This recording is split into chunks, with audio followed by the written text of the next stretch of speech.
We are the Group 3 and we are an electrical engineering student, second year college. And I am Geraldine Sweeney, the group leader, and here are my members. I am Liza Marie Arhamid. I'm Jolie Bustamante. And I am Dennis Ternapo. And I'm Ian Marcos Flores. And we are now here today to discuss about our case study, the 200 megawatt solar farm in Luzon that will be connected to the national grid. While this project supports clean energy goals, it also brings technical and social challenges. Using the science, technology, and society framework, we see the solar farm as a social technical system where technology, society, people interact. And we will now answer the discussion question on intermittency, ethical land use, and future research priorities. One challenge in integrating solar powers is intermittency because it depends on weather and daylight.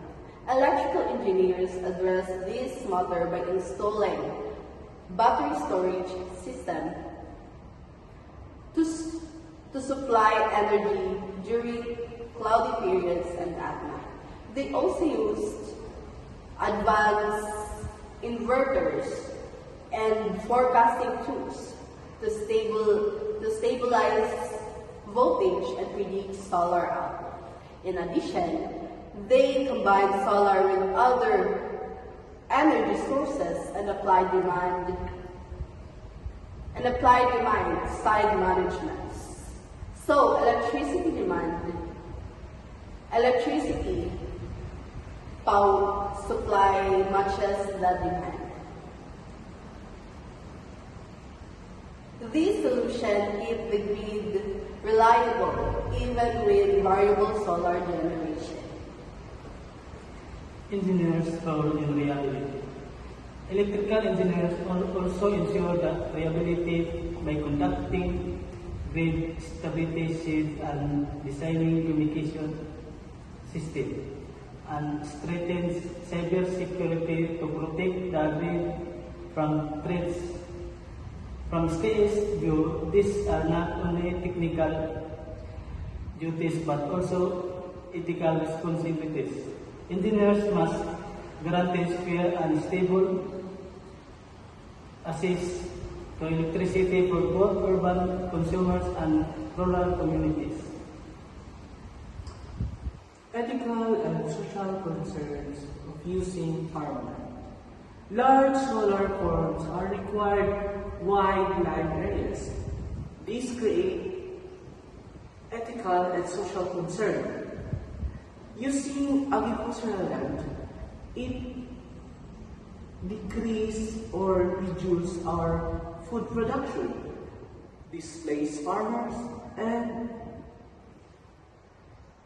limit our legal livelihood, local livelihood. To ensure this or to address this concern, so the smart grids or the company or providers should prioritize the unused or degraded land agrivoltaics, creating the ideas to combine solar panels and farmland to both produce foods and sustainability of electricity, which can both produce using the farmland. The overall conclusion is to boost renewable energy in the next decades. The HNRDA should study storage, smart inverter, agrivoltaics, recycling, microgrids, and AI forecasting, and hybrid system. This can make energy cleaner, more reliable, and helpful to both cities and farms. And Solar integration needs good technology, fair land use, and strong research to society and agricultural networks. That's the end of our discussion.